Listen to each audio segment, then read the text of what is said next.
الحمدللہ اب ہم محفوظ حالت میں یہاں پہنچ چکے ہیں ایک محفوظ مقام پر. لیکن ہم سب نے, میری ٹیم کے تمام ارکان نے, اللہ تب کو سلامت رکھے, ہمارے کیمرہ مین, ہمارے آڈیو انجینئر, ہمارے پروڈیوسرز, ہمارے رپورٹرز, بابر ملک صاحب ہمارے پرنٹنگ کے رپورٹرز ہمارے ساتھ موجود ہیں. تھینک یو سو مچ. عقیل ماشاءاللہ انہوں نے بڑی جمع مردی کا مظاہرہ کیا, بھرپور تشدد ہوا, مارا پیٹا گیا, کھینچا تانی کی گئی, لیکن ہم نے حق خطیب صاحب کو الحمدللہ بے نقاب کر دیا. جو مقصد تھا بتانا کہ یہ صاحب ختم نبوت کے مقصد کے پیچھے چھپتے ہیں. آپ نے آج دیکھا کہ انہوں نے وہاں نعرے لگوائے, اشتعال دلایا لوگوں کو کہ وہ ہماری جان کے درپے ہو جائیں. آج کانفرنس کو رکھنے کا مقصد ہی یہ تھا کہ وہ اپنی طاقت کا مظاہرہ کریں. ایک آیت نہیں سنا سکے موصوف, 3 گھنٹے تک ٹیم سریام کو ہمیں یرغمال بنا کر رکھا. پولیس وہاں سے کہتی تھی کہ چلتے ہیں کہ ہم جانے نہیں دیں گے ان کو. وہی ڈرامے بار بار دہرائے کہ جن خواتین کی آنکھ سے بچی, یعنی وہی بچی جس کی آنکھ سے 4 بار چین نکال چکے, آج 5ویں بار بھی اس کی آنکھ سے چین نکالی. تو پھر کاہے کی عامل ہے کہ آپ اس کو 4 بار میں ٹھیک نہیں کر سکے اور آج بھی اس کی آنکھ سے چین برآمد ہو رہی ہے.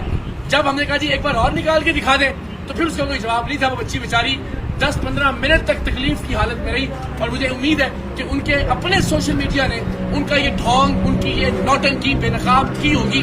ہمارے کیمرے چھین لیے گئے, ہمارے موبائل فون چھین لیے گئے, ہماری ریکارڈنگز کو بند کروا دیا گیا, وہاں جان بوجھ کر انٹرنیٹ کے سگنلز کو ڈاؤن کروا دیا گیا, اور ہم ظاہر وہاں سے لائیو نہیں جا سکے.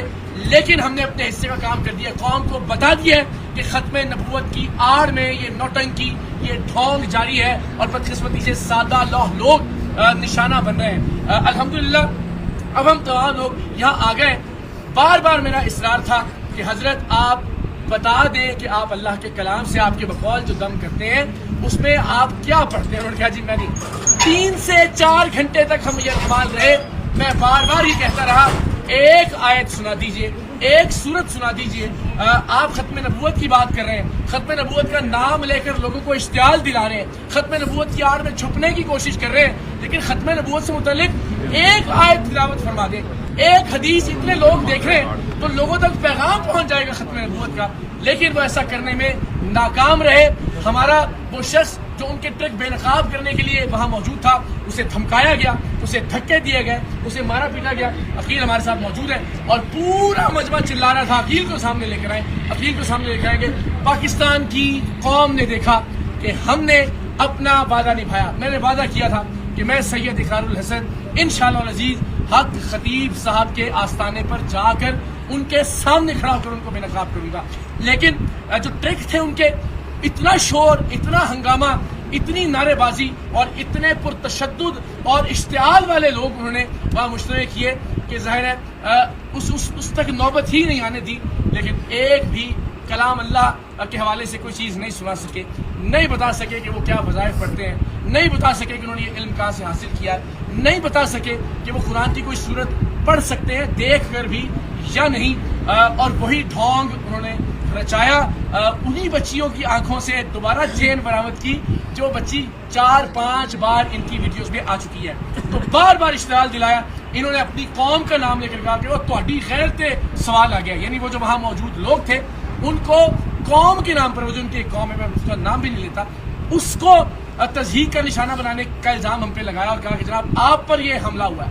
پھر انہوں نے کہا کہ جناب یہ ختم نبوت کے خلاف, یعنی نعوذ باللہ آپ سے کوئی اختلاف کی جرت کرے گا تو اس کا کیا مطلب ہے کہ وہ ختم نبوت کے کاز کا یا مقصد کا منکر ہے.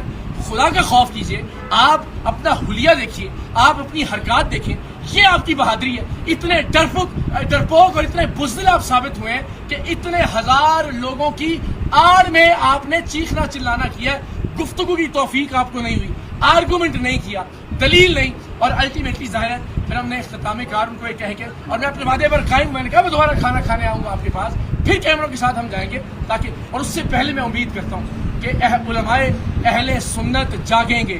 آج آپ نے دیکھا کہ کس طرح سے ختم نبوت کے نعرے کا استعمال کیا گیا. میں نے ان سے پوچھا کہ آپ خود کو سپہ سالار ختم نبوت کہتے ہیں, ایک آیت سنا دیجیے. تو اگر اس طرح سے استحصال ہوگا ختم نبوت کے نعرے کا، اگر اس طرح سے استعمال کیا جائے گا، اس طرح سے ختم نبوت کے نعرے کی آڑ میں چھپنے کی کوشش کی جائے گی، تو ہم سب پر بحیثیت مسلمان سوالیہ نشان ہے. اس ملک کے درگاہوں کے گدی نشینوں پر بھی، اس ملک کی خانقاہوں کے جانشینوں پر بھی، اس ملک کے علماء کرام پر بھی، اس ملک کے مشائخ اعظام پر بھی آج پوری قوم نے تماشا دیکھا کہ ایک شخص لوگوں کی آڑ میں، لوگوں کے حصار میں اپنے 2 نمبر کے دھندے کو نہ صرف چھپانے کی کوشش کرتا ہے بلکہ لوگوں کی زندگی کو خطرے میں ڈالنے سے بھی باز نہیں آتا.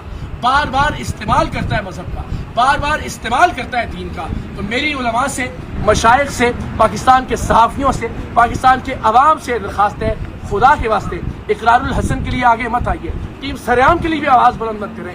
دین اسلام کی خاطر آگے بڑھیے، ختم نبوت کے اصل مقصد کو بچانے کی خاطر اپنا کردار ادا کیجیے. اور جو شخص خاموش رہے گا تاریخ کے اس اہم ترین دوراہے پر، تاریخ اسے کبھی معاف نہیں کرے گی. میں پہلے بھی کہہ چکا ہوں کہ امت آپ کو کبھی معاف نہیں کرے گی. یہ معاملہ میرا نہیں ہے، یہ میری ہار یا جیت کا نہیں ہے. پوری دنیا نے آج لکھا کہ ایک شخص کس طرح سے اپنے فراڈ کو، اپنے ڈرامے کو، اپنے ڈھونگ کو، اپنے ٹرکس کو چھپانے کے لیے ختم نبوت کے نعرے لگا رہا تھا، گندے اور غلیظ اشارے کر رہا تھا، جو خود کو اللہ کا ولی کہتا ہے. لیکن آپ سب جانتے ہیں کہ وہ اپنی ویڈیوز میں خود کو اللہ کا ولی کہتے رہے.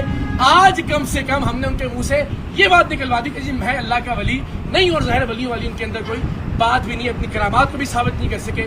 ایک آیت جو انسان قرآن مجید کی نہیں پڑھ سکتا، جس شخص نے آج تک کسی نماز کی امامت نہیں کروائی، اس شخص کے ہاتھ میں پروردگار کی ذات شفا کیسے دے سکتی ہے؟ اور وہی ڈھونگ جو اپنی مختلف ویڈیوز میں وہ شور مچا کے، اپنے لوگوں کی موجودگی میں تشدد کر کے، ہمارے لوگوں کو یرغمال بنا کے وہ ڈھونگ انہوں نے بار بار دہرائے. لیکن قوم بے وقوف نہیں ہے، ان کی حقیقت پہلے بھی جانتی تھی. لیکن میں نے اپنے اس دعوے کو سچ ثابت کرنے کے لیے اپنی جان ہتھیلی پر رکھ کر یہ آپ کو دکھایا کہ یہ شخص ختم نبوت کے کاز کو نقصان پہنچا رہا ہے، یہ شخص ختم نبوت کے کاز کے پیچھے چھپ رہا ہے. تو میری آپ سب سے درخواست ہے، تمام پاکستانیوں سے، امت مسلمہ کے تمام مشاہیر سے، تمام مشائخ اعظام سے، کہ میرے لیے نہیں، خدا کے واسطے محمد عربی صلی اللہ علیہ وآلہ وسلم کے دین مبارک کے لیے آگے بڑھیے، اولیاء کرام کی عزت اور حرمت کے لیے آگے بڑھیے. آپ سب سے درخواست ہے کہ خانقاہوں کے تقدس کے لیے، درگاہوں کے تقدس کے لیے، اللہ کے ولیوں کے تقدس کے لیے آگے بڑھیے، ورنہ یہ فتنہ پھیلتا جائے گا. آج ہم ہیں، کل کوئی اور ہوگا، اور الٹیمیٹلی پورا معاشرہ یرغمال بنا لیا جائے گا اس شخص اور اس کے پیڈ حواریوں کی جانب سے. اداروں سے، ارباب اختیار سے، ارباب اقتدار سے میری درخواست ہے کہ خدا کے واسطے اس ملک کے لیے، ملت اسلامیہ کے لیے جاگیے، اپنا اپنا کردار ادا کیجیے. اور آخر میں سلام پیش کرتا ہوں اس پورے ریجن کی، اس ایریا کی پولیس کے جوانوں کو. آج یقین جانیے اگر یہ لوگ نہ ہوتے اور واقعتاً سیسا پلائی ہوئی دیوار بن کر یہ ان مذہبی خنڈوں کے سامنے کھڑے نہ ہوتے تو یقیناً ہم میں سے بہت سارے لوگ آج موجود نہ ہوتے. جس طرح سے وہ غیر ذمہ دار آدمی جو خود کو قلندر دورہ کہلواتا ہے، وہ اشتعال دلا رہا تھا لوگوں کو مذہب کے نام پر، ختم نبوت کے نام پر. قوم فیصلہ کرے گی کہ ختم نبوت کو بچانے کی کوشش کس نے کی اور ختم نبوت کو نقصان پہنچانے والا کون ہے. لیکن علماء کو اپنا کردار ادا کرنا ہوگا. ونس اگین جتنے ارباب اختیار ہیں، بالخصوص راولپنڈی ریجن کی جو پولیس ہے، جو ڈی پی او صاحب ہیں، ریجنل پولیس آفیسر ہیں، متعلقہ ایس پی ہیں، ان سب نے بہت مثبت کردار ادا کیا. اور یہ ممکن نہیں تھا کہ جس طرح سے اس نے مشتعل کر دیا تھا مذہبی طور پر لوگوں کو کہ وہاں سے زندہ بچ کر ہم باہر آتے. ہم تو جان کی بازی لگا کر گئے تھے دین مصطفیٰ صلی اللہ علیہ وآلہ وسلم کی تکریم اور حرمت کو بچانے کے لیے. میرے تمام ٹیم ممبرز نے وہاں بڑی ثابت قدمی سے وہ وہاں موجود رہے، ڈٹ کر سامنا کیا ان کی غنڈہ گردی کا اور ان کی بدماشی کا. لیکن ظاہر ہے آپ مذہبی اشتعال انگیزی کا سامنا کیسے کر سکتے ہیں؟ اور اتنی بڑی تعداد میں، ہم چاہتے تو اس سے زیادہ بڑی تعداد میں لوگوں کو وہاں ساتھ لے جا سکتے تھے. وہاں اس آستانے کے اطراف میں چھتوں پر موجود لوگ بھی ہمارے حق میں نعرے لگا رہے تھے، لیکن ہم نے ذمہ داری کا مظاہرہ کیا، ورنہ ایک فساد برپا ہو جاتا. حضرت خطیب صاحب کے پیٹ لوگ ظاہر ہے وہاں پہ ٹک نہ پاتے. ان تمام لوگوں کے سامنے جو کہ ہماری حمایت میں، دین اسلام کی حمایت میں وہاں پر موجود تھے. سو ونس اگین ایک بار پھر ان تمام لوگوں کا بہت شکریہ کہ جنہوں نے ہماری زندگیاں بچانے کے لیے کردار ادا کیا. لیکن دین بچانے کا معاملہ ہے، شریعت محمدی بچانے کا معاملہ ہے، طریقت بچانے کا معاملہ ہے. آپ سب سے درخواست ہے اپنے اپنے حصے کی آواز ضرور بلند کیجیے گا، اپنے اپنے حصے کا کردار ضرور ادا کیجیے گا۔